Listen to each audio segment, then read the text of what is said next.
ассалому алайкум бинандагони гиромӣ, барномаи иттилоъотии таҳлилии тоҷикистонро бо муҳимтарин мавзӯъҳо аз ҷумла раванди татбиқи ҳадафҳои стратегӣ дар мамлакат манзури шумо мегардонем. Дар студия бо хабарҳо фахриддин Муҳаммад Юсуф.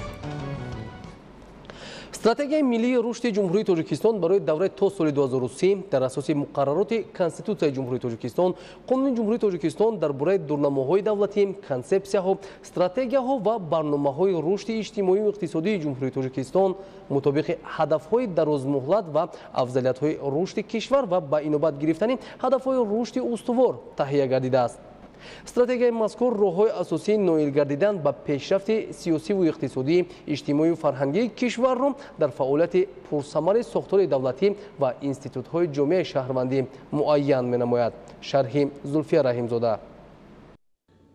стратегияи миллии рушди ҷумҳурии тоҷикистон барои давраи то соли 2030 стратегияи дарозмуҳлат ҷиҳати пешрафту тараққиёти мамлакат мебошад. стратегияи мазкур 4 ҳадафи сифатиро бо фарогирии 15 сол дар бар мегирад. раванди татбиқи ин ҳуҷҷати мукаммал дар асоси 3 барнома дар солҳои 2016-2020, 2021-2025 ва 2026-2030 сурат хоҳад гирифт. стратегияи миллии рушди ҷумҳурии тоҷикистон барои давраи то соли 2030 яке аз аввалин стратегияҳои дарозмуҳлати ҷумҳурии тоҷикистон ба ҳисоб меравад ва дорои як қатор хусусиятҳое бошад ки аз ҳуҷҷатҳои қаблӣ фарқкунанда аст. дар ин ҳуҷҷат пеш аз ҳама ҳадафи олии дарозмуҳлати ҷумҳурии тоҷикистон муайян карда шудааст ки баланд бардоштани сатҳи некуаҳволии мардум бар пояи таъмини рушди устувори иқтисодӣ мебошад ки дар доираи 4 ҳадафи стратегӣ амалӣ гардонида мешавад. хусусияти фарқкунандаи ҳуҷҷат дар он аст ки мушкилоти мавҷудаи соҳаҳои иҷтимоии иқтисодии ҷумҳурии тоҷикистонро ба таври мукаммал ва ягона баррасӣ мекунад. дар доираи амалшавии ҳуҷҷати мазкур сохтори иқтисодии тоҷикистон аз сохтори аграрию саноатӣ ба саноатию аграрӣ мубаддал хоҳад гашт. ин маънои онро дорад ки масалан агар дар соли аввали стратегия мазкур ба соли 2015 баргардем, дар сохтори маҷмӯи маҳсулоти дохилӣ нақши соҳаи кишоварзӣ 22.3% ташкил медод, нақши саноат бошад ҳамагӣ 12.3% ташкил менамуд ки маънои сохтори аграрию индустриалӣ доштани иқтисоди тоҷикистонро медиҳад. яъне соҳаи аграрӣ дар тоҷикистон дар сохтори маҷмӯи маҳсулоти дохилӣ дар ҷойи аввал мешавад. агар аз рӯи дурнамои стратегия мо назар афканем, дар соли 2030 дар сохтори маҷмӯи маҳсулоти дохилӣ ҳиссаи саноат бештар хоҳад гашт, яъне ба 22-23% баланд хоҳад шуд. ин маънои гузариш аз як сохтори иқтисодӣ ба дигар сохторро дорад. азбаски стратегияи миллии рушди ҷумҳурии тоҷикистон барои давраи то соли 2030 ислоҳоти фарохдомани дарозмуҳлатро тасдиқ менамояд, пас хеле муҳим аст ки натиҷаҳои интизоршавандаи татбиқи стратегия дар барномаҳои миёнамуҳлати рушд чун натиҷаҳои фосилавӣ инъикос гарданд. нишондиҳандаҳои асосии ҷараёни татбиқшавии барномаи миёнамуҳлати рушди ҷумҳурии тоҷикистон барои солҳои 2016-2020 нишон дод ки тоҷикистон ба ҳадафҳо ва вазифаҳои миллии стратегии муайян гардида дар маҷмӯъ ноил гашт ва заминаи мусоид барои рушди минбаъда гузошта шуд. соли 2023 соли сеюми татбиқшавии барномаи дуюми миёнамуҳлати рушд аст. раванди татбиқшавии барномаи миёнамуҳлати 2021-2025 дар кадом сатҳ қарор дорад? агар дар соли 2021 ба иҷроиши барномаи миёнамуҳлати рушди ҷумҳурии тоҷикистон барои солҳои 2021-25 назар афканем, мебинем ки аз ҳамон индикаторҳое ки ёки нишондиҳандаҳои мониторинг ва арзёбие ки ҷамъоварӣ гардид, 64% онҳо нисбат ба нақшаи пешбинишуда бештар аз 100% иҷро гардиданд, 31% қисман иҷро гардиданд ва ҳамагӣ 5% боқимондаи нишондиҳандаҳо аз 50% камтар иҷро гардиданд ки ин албатта қонеъкунанда ҳисоб меёбад. яъне мо аксарияти ҳадаф ва афзалиятҳое ки нишондиҳандаҳое ки тибқи дурнамо дар барнома гузошта будем амалӣ намудем. дар стратегияи мазкур таъмини рушди устувори мамлакат интихоби усулҳои заминавии аз ҷиҳати илмӣ асоснокшуда ки рушди ояндаи иқтисодиёти миллиро фароҳам меорад, дар 3 сценарияи рушд пешбинӣ гардидааст: сценарияи инерсионӣ, сценарияи индустриалӣ ва сценарияи индустриалию инноватсионӣ. агар аз рӯи сценарияҳое ки дар ҳуҷҷати мазкур пешниҳод гардиданд ба стратегия назар афканем, яъне сценарияи инерсионӣ маънои онро дорад ки тоҷикистон бе ҷалби сармояи иловагӣ дар ҳамун шароите ки Тоҷикистон дар соли 2015 қарор дошт, агар ба ҳамун шароит бе ҷалби сармояи мустақими хориҷӣ ва иқтидорҳои нав агар ки рушди худро таъмин намояд, сурати афзоиши иқтисодиёт дар 5%, яъне таъмин мегардад то соли 2030.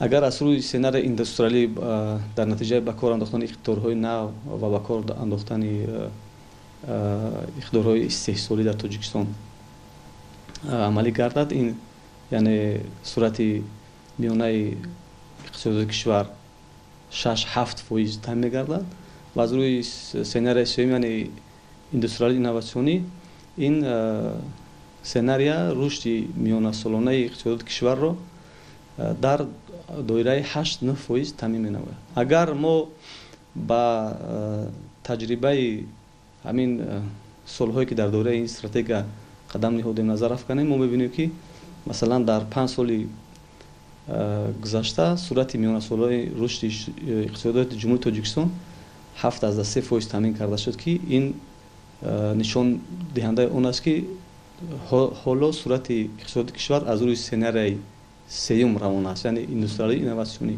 дар стратегияи миллии рушди ҷумҳурии Тоҷикистон барои давраи то соли 2030 тамоми нишондиҳандаҳо аз миқдор ба сифат мегузаранд, яъне стратегияи мазкур дар доираи 4 ҳадафи стратегӣ дар баробари таъмини истиқлолияти энергетикӣ, истифодаи самарабахши нерӯи барқ, дар баробари аз бумбасти коммуникатсионӣ баромадан ба кишвари транзитӣ табдил додани Тоҷикистон, дар баробари таъмини амнияти озуқаворӣ, дастрасии аҳолӣ ба ғизои хушсифат ва дар доираи саноати кунонӣ бо суръати мамлакат васеъ намудани шуғли пурмаҳсулро амалӣ менамояд. дар стратегияи миллии рушди ҷумҳурии Тоҷикистон барои давраи то соли 2030 таъмини рушди устувори мамлакат, интихоби усулҳои заминавии аз ҷиҳати илмӣ асоснокшуда ки пешрафти иқтисодиёти миллиро фароҳам меорад пешбинӣ гардидааст. Зулфия Раҳимзода, Маъруфи Абдулло, Сангинмуроди Иброҳим, Барномаи Тоҷикистон.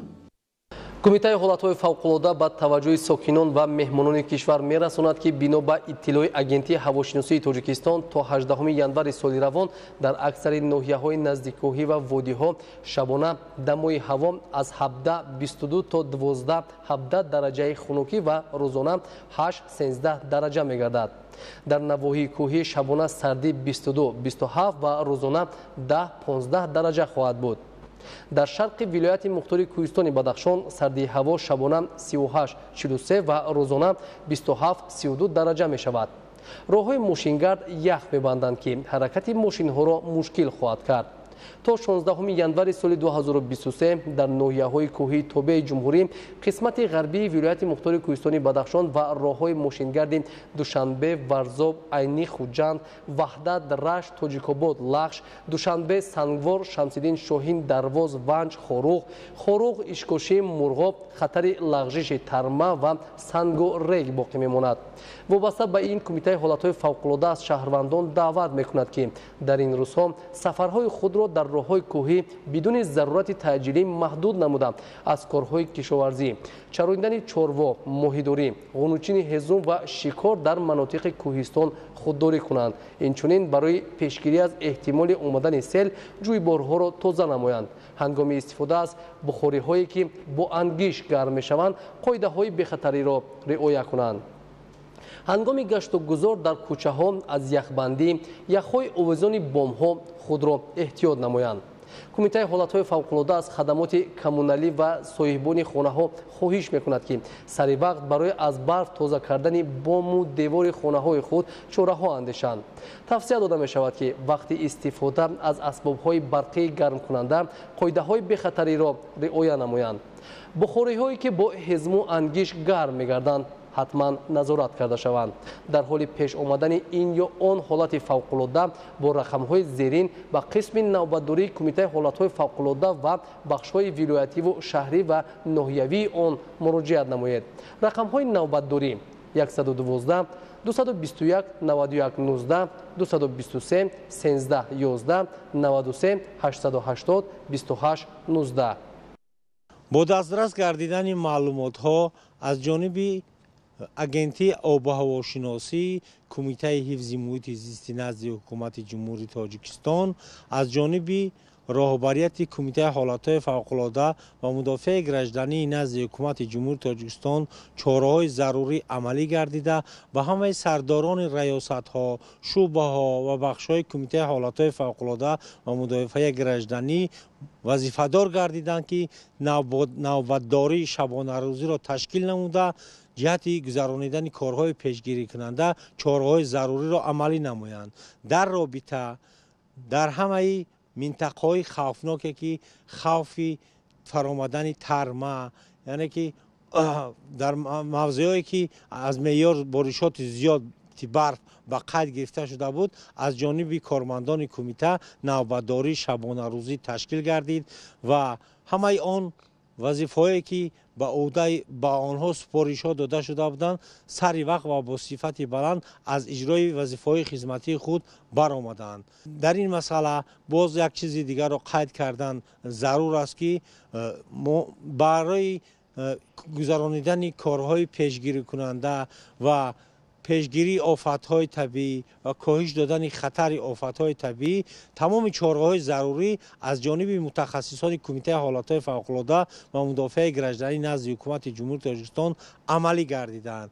این زمان همه شاهراه‌های جمهوری گشاده بوده به ممنوعیت رفت و آمد می‌نمایند. در صورت پیدا شدن ضرورت همه متخصصان کمیته نجات دهندگان کمیته آماده‌اند که به جای حادثه سری وقت حاضر شده مشکلات‌های جای داشته را سری وقت برطرف نمایند. طبق معلومات‌های پیشنهاد گردیده از جانب اگنتی آب و هواشناسی کمیته حفظ محیط زیست نزد حکومت جمهوری تاجیکستان جهت سردی سخت در منطقه‌های کوهی از جمله ناحیه کوهستانی مستشاه، ناحیه‌های منطقه رشت، بخصوص ناحیه مرغابی ولایت مختار کوهستانی بدخشان که یکی از منطقه‌های خنک‌ترین جمهوری به حساب می‌رود، احترامانه خواهش کرده می‌شود که از پیچ‌های گرمی دهنده استفاده برده حتما قاعده‌های ضد سوختار را رعایت نمایند.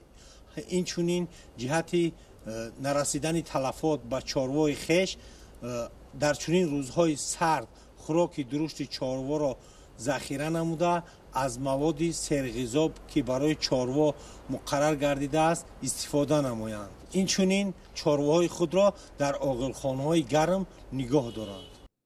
طور تاکید کرده شد در روزهای سرد و سربرش فصل زمستان طلبات برای استفاده نیروی برق نیز زیاد می‌گردد. با مقصد به مشکلی گذراندن روزهای سرد زمستان با دستور اساسگذاری صلح و وحدت ملی پیشوای ملت پرزیدنت جمهوری تاجیکستان محترم امامعلی رحمان از 11 ینور سال روان در مملکت محدودیت در تأمین نیروی برق از بین برداشته شد.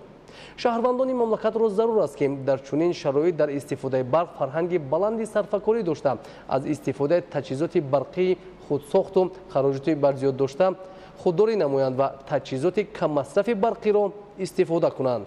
گزارش بابا کلان امینزاده. تاکید کردند به موارد است که در زمان صاحب استقلالی مخصوصاً سالهای اخیر در سوی انرژتیکی تاجیکستان تحولات دیگرگونه زیاد به عمل آمدند. در نتیجه توجه و دستگیری پیوسته پرزیدنت جمهوری تاجیکستان پیشوای ملت محترم امامعلی رحمان نیروگاهی زیادی برقی آبی خرد و بزرگ، مرکز برق و گرمایدهی دوشنبه، اگریگات‌های نیروگاه برقی آبی روغن و انشاءات زیادی دیگر انتقال نیروی برق به استفاده سپرده شده تجدید و نوسازی در یکچند نیروگاه بزرگ برقی آبی عملی کرده می شود. در عین زمان احتیاجات اهالی تا به امروز تنها با نیروی برق استحصال وطنی تامین کرده می شود که این البته ثمره تطبیق سیاست انرژتیکی حکومت مملکت می باشد. بعدی با دستور پیشوای معظم ملت محترم امامعلی رحمان وابسته از بین بردن محدودیت در تامینات نیروی برق استعمال کنندگان و تمام ساکنان مملکت را ضرور است که برای کم کردن تلفات نیروی برق و استفاده صرفه‌کارانه آن از جمله توسط استفاده وسیع تکنولوژی کم مصرف اقدام نمایند. با نظر داشت این از تمام مشتریان نیروی برق دعوت به عمل آورده می شود که با بارشات زیادی برف که برای طبیعت و ذخیره آب منفعت آور می باشد با مقصد مساعدت به تامین پوره مملکت با نیروی برق از هر کیلووات ساعت آن صرفه‌کارانه و مقصدناک استفاده برده شود. صرفه‌جویی برق با کدام راه تامین کرده می شود؟ پیش از همه هر یک ساکن کشور را ضرور است که امروز باید از دستگاه و تجهیزات خودساخت دست کشند. مردم کشور کارخانه و муассисаҳо ташкилотҳо бояд васеъ аз дастгоҳҳои муосири каммасрафи барқӣ истифода баранд ва албатта истифодаи васеъи таҷҳизоти каммасрафи барқӣ имрӯз агар аз як ҷиҳат манфиат ба худи низоми энергетикии кишвар биёрад, аз лиҳози дигар ин албатта ба манфиати иқтисодии худи ҳар як оила ва ташкилоти муассиса аст. истифодаи самаранок ва сарфакони нерӯи барқ тавассути баҳрабардорӣ аз технологияи каммасраф кори муназзами системаи энергетикии мамлакат ва таъмини муштариён бо барқ беҳтар мегардад. дар ин росто яке аз омилҳои таъсиррасон ба таъмини бемаъниёни барқ фарҳанги истифодаи сарфакони нерӯи барқ ва сервақт пардохт намудани ҳаққи истифодаи он ба ҳисоб меравад. шаҳрвандон бояд қувваи барқе ки аз шабакаҳои барқӣ истифода мебаранд онҳоро сарфакорона истифода баранд, бахусус ҳамон дастгоҳҳои электрикӣ маишие ки дар хонаҳои истиқоматӣ гузошта шудааст, онҳоро ҳар лаҳзаву ҳар замон бе мақсад бояд истифода набаранд, мақсаднок истифода баранд. ин ҳам кӯмаки калон мерасонад барои сарфаву сарфакорона истифода бурдани нерӯи барқ. ба истифодаи оқилонаву сарфакорона ва мақсадноки нерӯи барқ дар ҳар як оила, ташкилоту муассисаҳо ва корхонаву коргоҳи истеҳсолӣ сарфи назар аз шакли моликият аҳамияти аввалиндараҷа зоҳир намоянд. боду ҳаво бисёр сард гардид ва дар ҳангоми албатта резиши об ба обанборҳои кишвар дар вақти сард шудани боду ҳаво иқтидорҳои энергетикӣ хеле кам мегардад, даҳҳо маротиба нисбати фасли тобистон кам мегардад. аз ҳамин лиҳоз истифодаи барқ аз тарафи истифодабарон афзоиш меёбад, чунки аҳолӣ барқро барои гарм кардани хонаҳои истиқоматӣ сарф мекунанд. сарфакории барқ ба он оварда мерасонад ки таҷҳизотҳои барқӣ аз сарборӣ озод гарданд. ҳангоми сард шудани ҳаво таҷҳизотҳои барқӣ бо сарборӣ кор мекунанд ва ба садамаҳои технологӣ оварда мерасонанд. сарфиёи сариштакорӣ дар истифодаи нерӯи барқ иstiqloti энергетикии моро таҳким мебахшад ва пеши роҳи маҳдудиятро дар таъмини нерӯи барқ дар ҳама соҳаи мамлакат мегирад. бобокалон амизода, маъруфи абдулло, мақсади мақсад барои барномаи иттилоотии таҳлилии Тоҷикистон.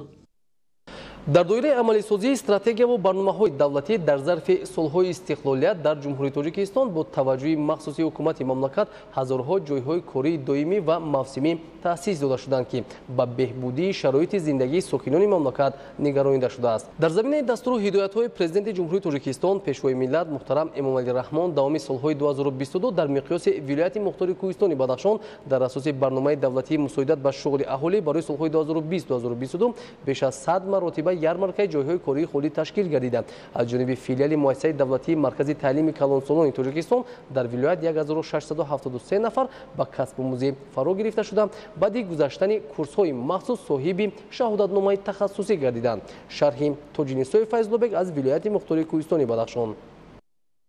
дар қатори дигар соҳаҳои муҳими хоҷагии мамлакат бо мақсади мусоидат ба ҳалли масъалаҳои шуғли аҳолӣ давоми соҳибистиқлолии кишвар таваҷҷӯҳи ҳукумати ҷумҳурии Тоҷикистон ба ин соҳа ба мушоҳида мерасад.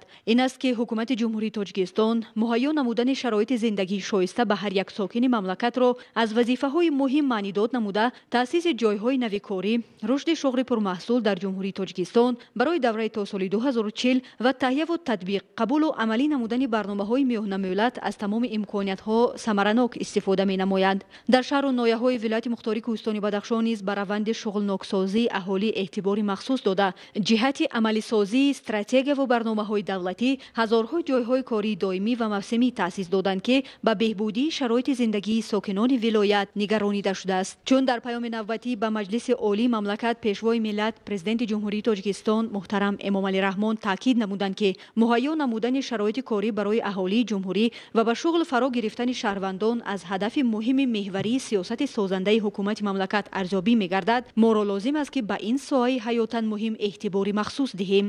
дар паёми имсола қайд гардид ки дар давоми соли 2022 190 000 ҷойи кории нав таъсис дода шуд, ки ин барои беҳтар гардидани вазъи шуғли аҳолӣ дар мамлакат мин ҷумла дар вилояти мухтори Кӯҳистони Бадахшон мусоидат намуд ва қайд кардан ба маврид аст, ки дар давоми соли 2022 аз тарафи раёсати агентии меҳнат ва шуғли аҳолии вилояти мухтори Кӯҳистони Бадахшон дар якҷоягӣ бо сохторҳои он дар шаҳру нояҳои вилоят وابسته به این سمت کارهای ذیلی به سامان رساندند. در زمینه دستور و هدایت‌های پرزیدنت جمهوری تاجیکستان پیشوای ملت محترم امامعلی رحمان دوام سال 2022 در مقیاس ولایت مختاری کوهستانی بدخشان در اساس برنامه دولتی مساعدت به شغل اهالی برای سالهای 2020-2022 در شهر و ناحیه‌های ولایت مختاری کوهستانی بدخشان بیش از 100 مراتبه یارمارکه‌های جایهای کاری خالی تشکیل گردیدند که از جانب فعال مؤسسه دولتی مرکز تعلیم کلانسالان تاجیکستان در ولایت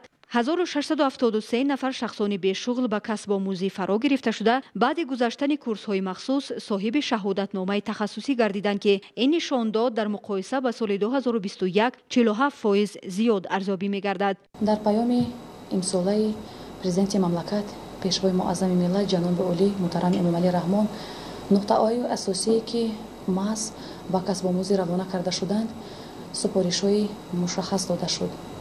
یعنی تا سال 2026 با استفاده از تمام امکانیت‌ها در بابت به کسب هنرآموزی جلب نمودن شهروندان از 18 ساله بالا که کسب هنر ندارند و اینچنین سر تا سر صاحب کسب گرداندن اهالی.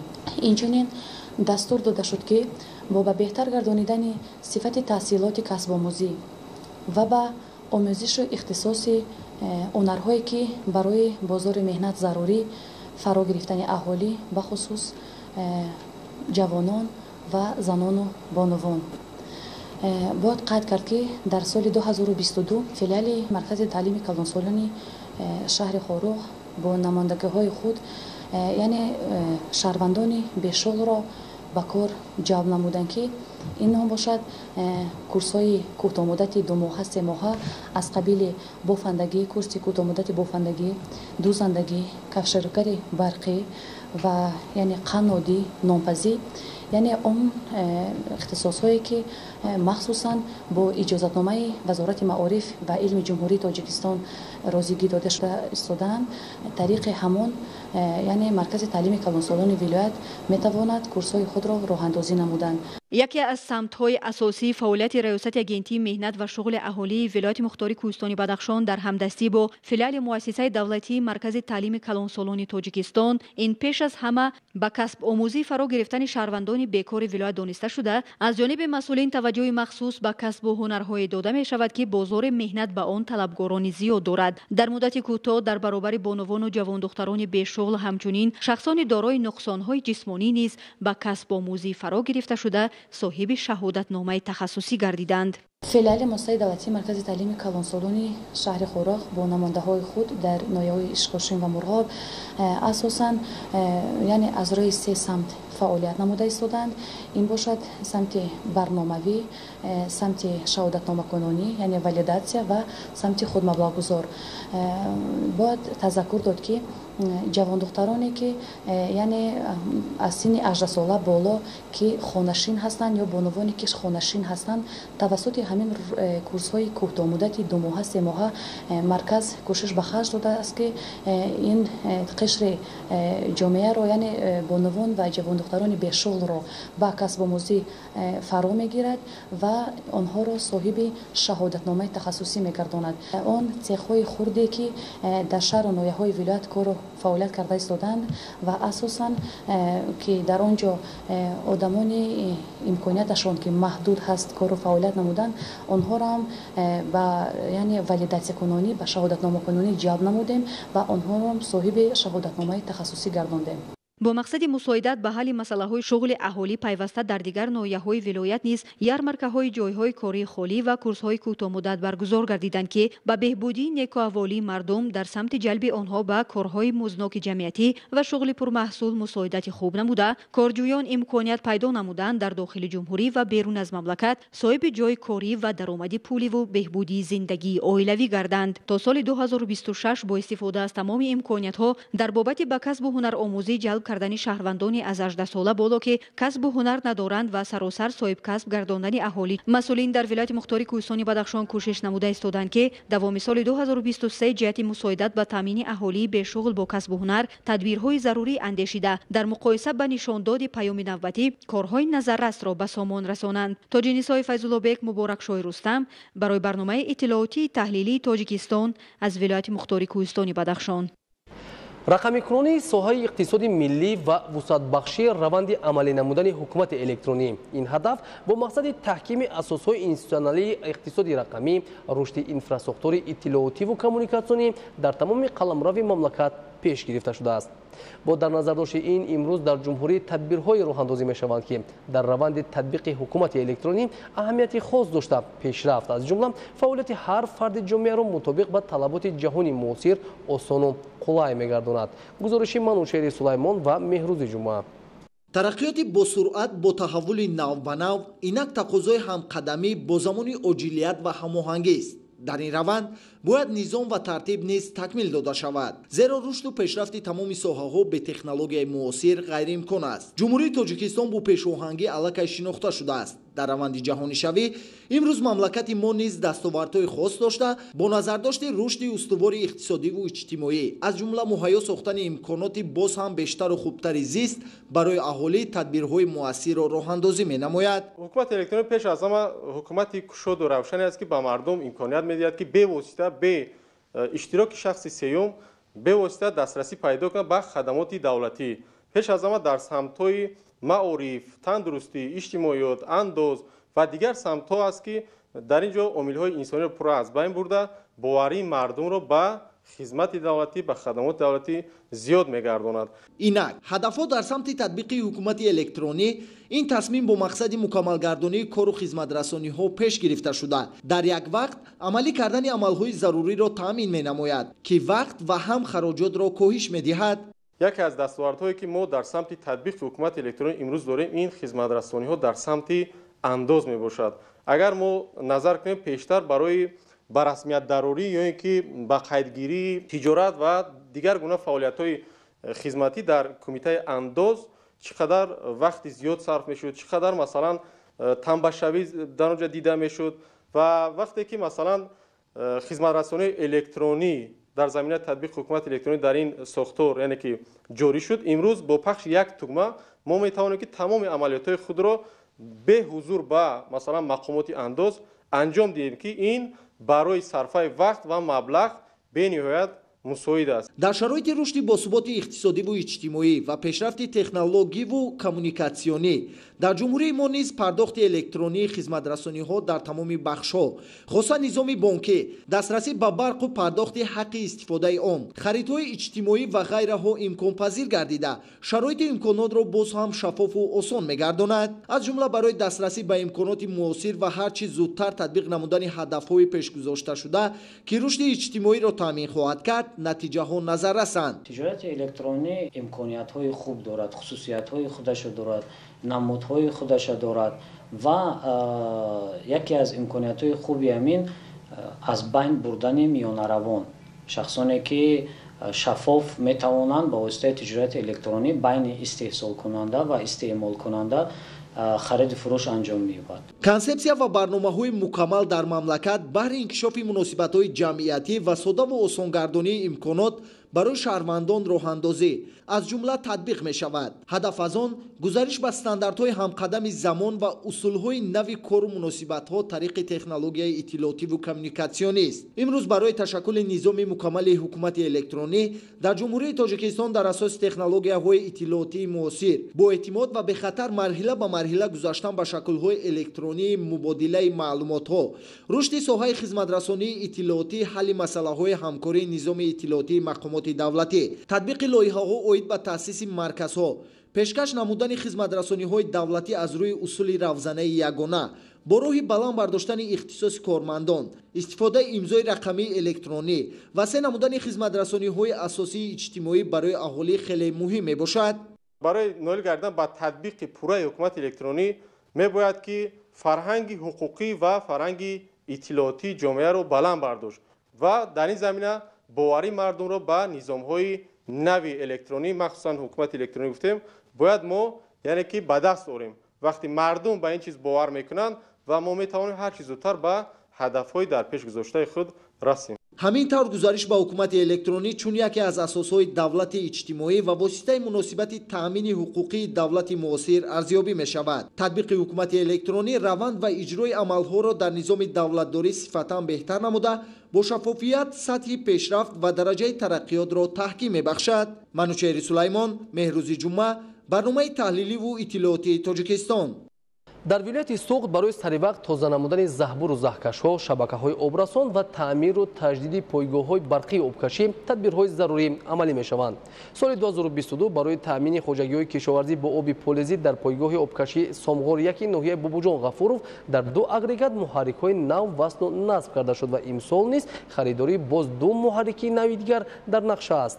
همچنین در دوام سال روان برای پایگاه‌های آبکشی شهر کونیبودان و ناحیه جبار رسولов نیز خریداری اگریگات‌های نو پیش بینی گردیده است که بعد وصل و نصب آنها اقتدار شبکه‌های آبرسان تقویت یافته خوجگی‌های دهقانی و زمین‌های کشاورزی اهالی در وقت ضروری با آب پولزی تامین کرده می‌شوند. این موضوع در ولایت تعمیر و نوسازی پایگاه‌های برقی آبکشی با مرام ادامه دارد. معلومات بیشتر در گزارش عبدالوهاب عبدالستار و دلشاد یوسفی.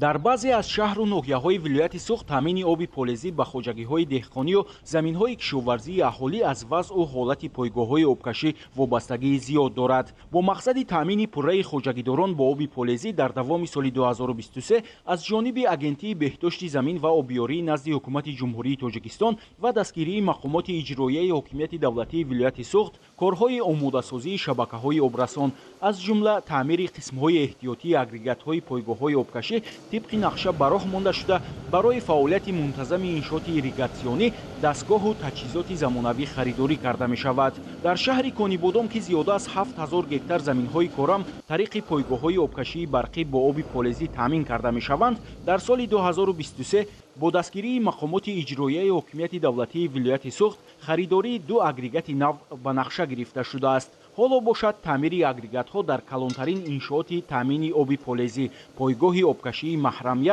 با مرام ادامه داشته بعد انجام کارها هر یک اگریگات در علاهیدگی میتواند در 1 ثانیه 1.5000 متر مکعب آب پولزی را انتقال دهد. طریق این پایگاه آبکشی اساساً 5.5000 گکتار زمین‌های حدود دهاتی به نام ابوالقاسم لاهوتی و دهاتی کهندیار شهر کونیبودان آبیاری کرده می شود. این پایگاه آبکشی در مجموع دارای 8 اگریگات بوده از سال 1975 این جانب فعالیت دارد. از سبب نامعتدل بودن قوه برق و دیگر عوامل‌ها خود همین دستگاه‌های آبکشی فرسوده شدند و خوشبختانه با دستگیری مقامات اجرایی حاکمیت دولتی ولایت سوخت در سال 2023 به نقشه گرفته است که همین 8 عدد دستگاه‌های آبکشی پایگاه آبکشی محرم 1 از تعمیر پوره کپیتالی برآورده شوند و در نظر است که یک دستگاه پایگاه آبکشی نو به این پایگاه آبکشی محرم وارد کرده شود. از سبب زیاد شدن زمین‌ها ضروریت به میان آمد که برای تأمین نمودن زمین‌های دهه جهانزیب که قسم آخری پایگاه آبکشی محرم می باشد و از آب پولزی تنقیصی دارد، پایگاه آبکشی نو در نظر است که تصدیق لایحه شود و برای در آینده ساختمان این پایگاه آبکشی زمین‌ها الکی وجود دارد. در ناحیه بابوجان غفورов که از کلانترین منطقه‌های کشاورزی ولایت به حساب می‌رود 22000 گکتار زمین‌های کورم طریق پایگاه‌های آبکشی برقی با آب پولزی تامین کرده می‌شود. در ناحیه در مجموع 33 پایگاه آبکشی موجود است که کلانترین آن شبکه آبرسان خوجه بقیرغان و سامغور به حساب می‌رود. پایگاه آبکشی سامغور 1 که از سال 1960 این جانب فعالیت دارد دارای 8 اگریگات آبرسان میباشد.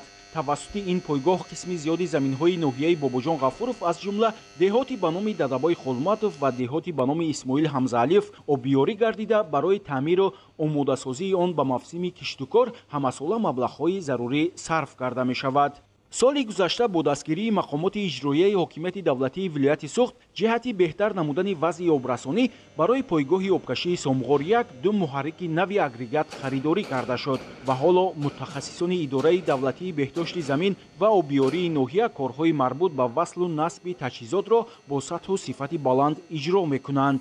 در حال حاضر 5 اگریگات این پایگاه در حالت کاری قرار داشته هر یکی آن در 1 ثانیه 1700 متر مکعب آب پولزی انتقال می‌دهد. امسال هم برای پایگاه آبکشی سامغور 1 خریداری و وصل و نصب 2 محرک نوی دیگر به نقشه گرفته شده است. تعمیر اساسی قسم‌های احتیاطی 112 اگریگات پایگاه‌های آبکشی در بازه استحصالی اداره دولتی بهداشت زمین و آبیاری ناحیه که از کارگاه‌های مکمل ساحه است صورت می‌گیرد.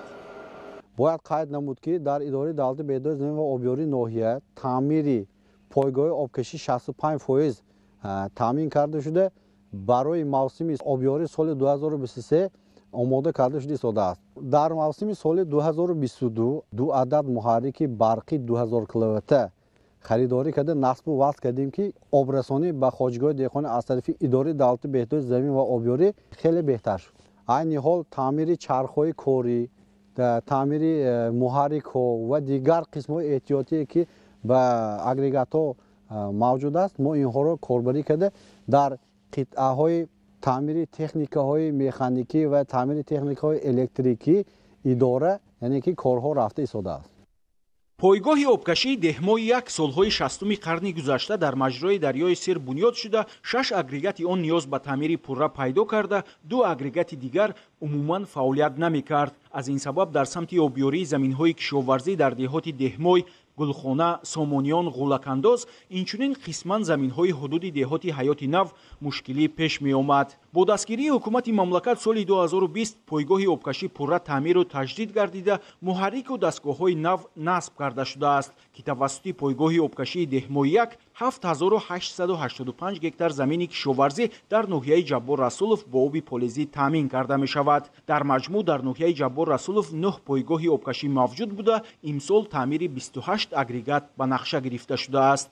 بهتر نمودن حالت زمین‌های کشاورزی خصوصاً پس نمودن آب‌های زیرزمینی از وظیفه‌های اساسی کارمندان اداره‌های دولتی بهداشت زمین و آبیاری به حساب می‌رود. برای بهتر کردن حالت زمین‌های کارم با استفاده از تکنیک و مکانیزم‌ها زهبور و زهکش‌ها تازه کرده می‌شود. همزمان در دایره کارهای آمادگی به موسم نوی آبیاری تازه نمودن کانال‌های آبرسان نیز ادامه دارد.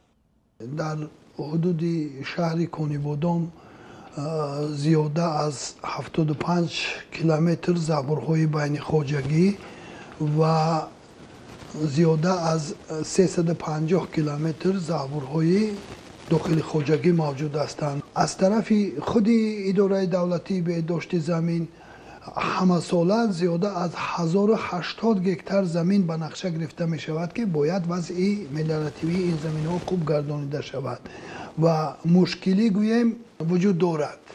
خوب می شد که اگر در حدود شهر کنیبادام تکنیکی پر اقتداری نوین اگر به شرطی که وجود می داشت باز هم کارهای ما خوبتر و نقصتر می شد. در موسم آبیاری سال 2023 برای بهتر نمودن حالت ملیارتیوی زمین ها از طرف اداره دولتی بهداشت زمین و آبیاری ناحیه در منطقه های یعنی کانال های منطقه خواجه بقرغان 1-2-3 علاقه تعمیر کانال ها و کافتن زهبور و زهکش ها تمام کرده شده.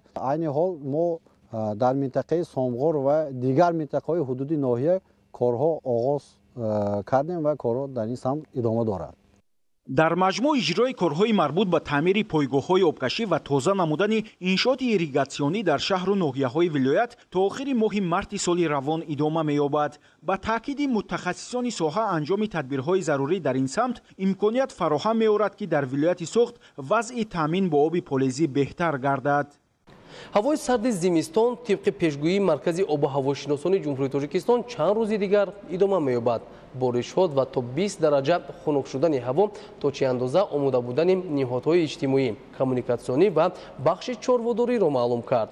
дар шаҳру ноҳияҳои вилояти хатлон ҷиҳати мақсаднок сипарӣ кардани хунукиҳои рӯзҳои охири ситоди вилоятӣ ташкил шуда гурӯҳҳои корӣ аз ҳисоби мақомоти иҷроияи ҳокимияти давлатии вилояти хатлон бо ҷараёни фаъолияти ташкилоту муассисаҳо, вазъи беморхонаҳо, зимистонгузаронии чорводорон шинос мегарданд. бо зудди намояндагони ситоди вилоятӣ аз ҳолати кунунии иншооти болозикр чӣ натиҷа хоҳад дод? ҳамкорамон абдурозиқи азиз ин мавзӯъро пайгирӣ кардааст. якбора сард шудани ҳаво ва барфи зиёд қабл аз ҳама сатҳи омодагии муассисаҳои давлатӣ нигаҳдории роҳҳои автомобилгардро аён кард. در مرکز ولایت خطلون شهر بختر و دیگر شهر و ناحیه‌های اطراف آن نهادهای دخلدار از جمله مؤسسه‌های نگهداری راه‌ها، بخش کمونالی، شرکتی خانه‌ها وابسته به امکانات موجوده در راه‌ها مواد ضد لغزش پوشیده رفت و آمد واسطه‌های نقلیات را تأمین کردند.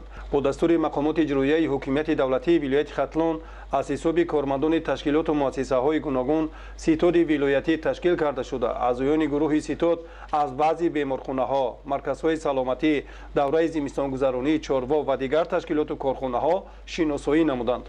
در همه مؤسسه‌های سایه تندرستی نوبتداری‌های شبانه‌روزی از حساب رهبریت، مأموریت تعیین کرده شده است و همزمان ستادها اویدی گذراندن این جلسه ها از طرف مقامات و از طرف ریاست ها نیز تشکیل کرده شده است که شبانه روزی در همه مؤسسه‌های سایه تندرستی ولایت خطلون گردش ها گذرانده از حالت آماده باشی نسبت به زمستانگذرانی هم شبانه روزی گذرانده شده است.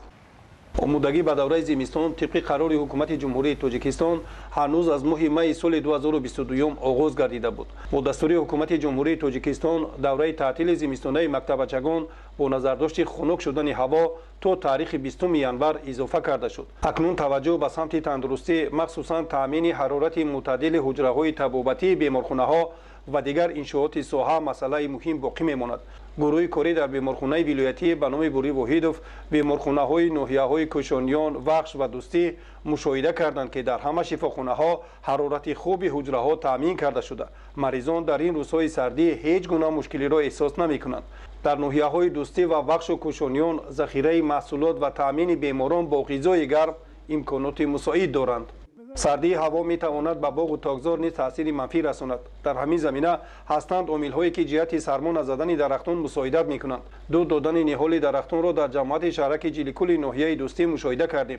دهقانان در هر گوشه باغ همین گونه دود انداخته با همین شیوه کوشش می‌کنند که انار باغ را از سرمازنی امین نگاه بدارند. خنکی سال 2008 اکثریت باغ‌ها را سرما زد. ما همون سال دو داغ کردیم، انار ما حاصل گرفتیم. سال دیگه حقیقتا سر زد همون طرف کمتر نکی تلف نیفتیم. بسیار اکثریت داغ‌های مثل باغ‌های همین مثل انا جمهوری بسیار میدونه که همش سرما زد. نکی همین سال ما اینا دوام همین روز شده است ما قفای همین باغ گشته هستیم. انار پروری در ناحیه دوستی شغل بیشتری ساکنان محسوب یافته. سال تا سال مساحت این نوع میوه زیاد کرده می شود. مسئولین تلاش می‌ورزند که با ساکنان از جمله باغپروران کارهای فهماندهی انجام داده برای دوره من بعد زمینه حاصل فراوان میوه به وجود بیارند. یکی از عامل‌های پیشگیری برای سرزنی و تلف نیافتن باغ و تاکزارها این طریق دود انداختن، یعنی که تاثیررسانی گرمی به همون درخت‌های میوه دهنده است که ما از تجربه پیران روزگار دیده چیزی که میکردن دهقانا پیشتر میکردن ما میدیدیم سه شبانه روز الکی مردم به همین کار مشغولند. چون این وضع هوا آمادگی هرچی بیشتری چرواپروران را نیز تقاضا میکند. اعضایان گروه ستاد ولایتی از جریان زمستانگذرانی چروا در ناحیه وخش شناس گردیدند. البته عیان گردید که چرواپروران ناحیه وخش برای سردی‌های فصل سرما بیشتر از 50,000 تن خوراک درشت چروا جمع‌آوری کرده بودند. حکومت جمهوری تاجیکستان با نظرداشت همین گونه وضعیت سردی هوا همیشه تاکید می‌نمایند که خوجگیداران و چرواپروران باید تا 2 سال ذخیره خوراک چروا داشته باشند. در سال جاری 450 تن خوراک درشت تیار کردگیم، از آن جمله حاضر 50 تن کنسنتراتی ایم تقسیمات شده با 15 تن داریم. حاضرش شرایط ما خوبه. خوب است که ساحه چربه‌داری چون دیگر بخش خوجگیداری خصوصی گردیده. مسئولین به خاطر زمینه‌گذاری بر رشد منبع چربه‌داری و زیاد کردن استحصال گوشت و شیر مخصوصا قانع‌سازی طلبات بازار استعمالی چاره‌های ضروری می‌اندیشند. بیشتری که آگاهی پیدا کردیم ذخیره خوراک برای زمستانگذرانی در هر دو خوجگی بسنده است تا گذشتن دوره خنکی و بهاری است که چرا سالم از زمستان میبرند. متخصصان خوجگی جنگل و ریاست حفظ محیط زیست ولایت خطلون در چنین هوای سربرف کارهای بیوتکنیکی انجام داده. در کوه و پشته‌ها барои ҳайвонҳои кӯҳӣ ва паррандагон ғизо мегузоранд. бо ҳамин тарз гурӯҳҳои корӣ фаъолияти мунтазами ҳама бахшу ниҳодҳои марбутаро ба роҳ монда кӯшиш мекунанд ки дар идомаи сардиҳо низ ба монеаҳо ва дигар мушкилиҳо рӯбарӯ нашаванд ва фаъолияти хубу босамар дошта бошанд. воқеан ҳам сардии ҳаво чанд рӯзи дигар ва фасли зимистон идома дорад. аз ҳамин хотир ҳама бахшҳои хуҷагидорӣ ва ташкилоту корхонаҳоро зарур аст ки омодагӣ ва масъулиятро дар раванди мавсими зимистонгузаронӣ боз ҳам ҷиддитар ба роҳ монанд. абдурозиқи азизу боидилои қодир, вилояти хатлон, барномаи тоҷикистон. бинандагони гиромӣ, чунин буд муҳтавои гузоришҳои барномаи иттилоъоти таҳлилии тоҷикистон. дар ҳафтаи нав ба шумо комёбиҳо орзу мандем. бо телевизиони тоҷикистон бимонед.